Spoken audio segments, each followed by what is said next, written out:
Kalods, magandang hapon. Pauwi na po tayo ngayon. Dito po tayo ngayon sa BGC.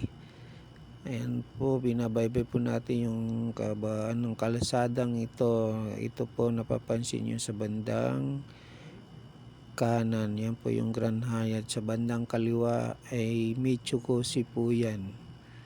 Yan po, binabaybay po natin kabaan na to. Dito po sa may stoplight, kakaliwa po tayo. Ayan po, kumaliwa na po tayo.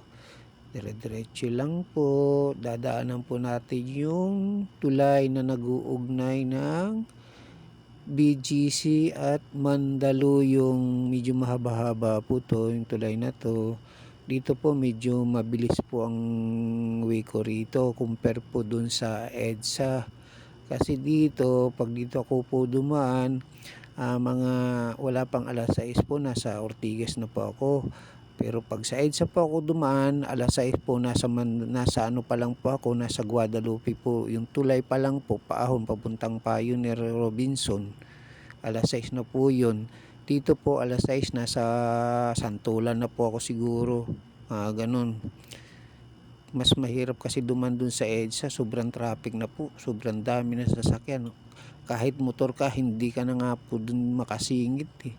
Buti pa dito, medyo nakakasingit ka kahit papano. At saka dire-diretso nito, takbo dito.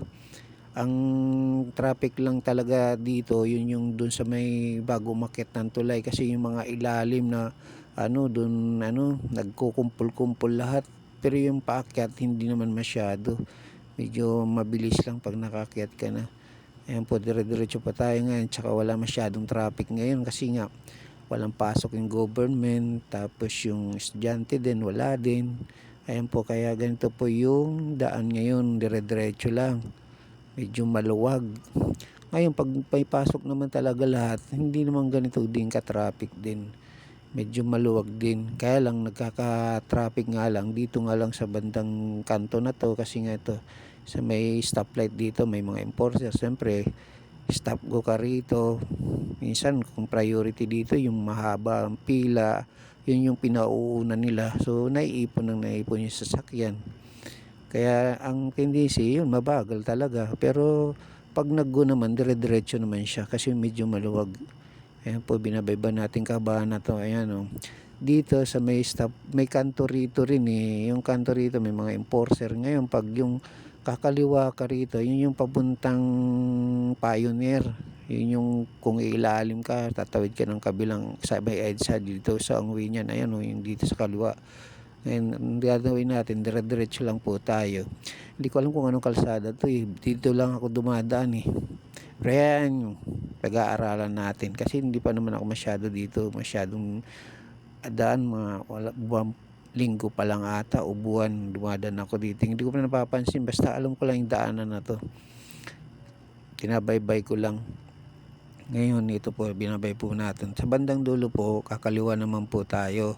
Yun yung papuntang Greenfield na sa may Mandaluyong, sa may Mandaluyong, Shoe Boulevard.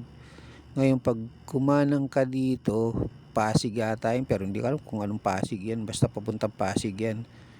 Ngayon dito, kakaliwa na tayo. Yan, kaliwa. Ayan, kakaliwa po tayo dito sa intersection na to. Ayan po. Medyo hindi pa nagpapago. Yan po, nag-una po, kaliwa tayo, dire-diretso po.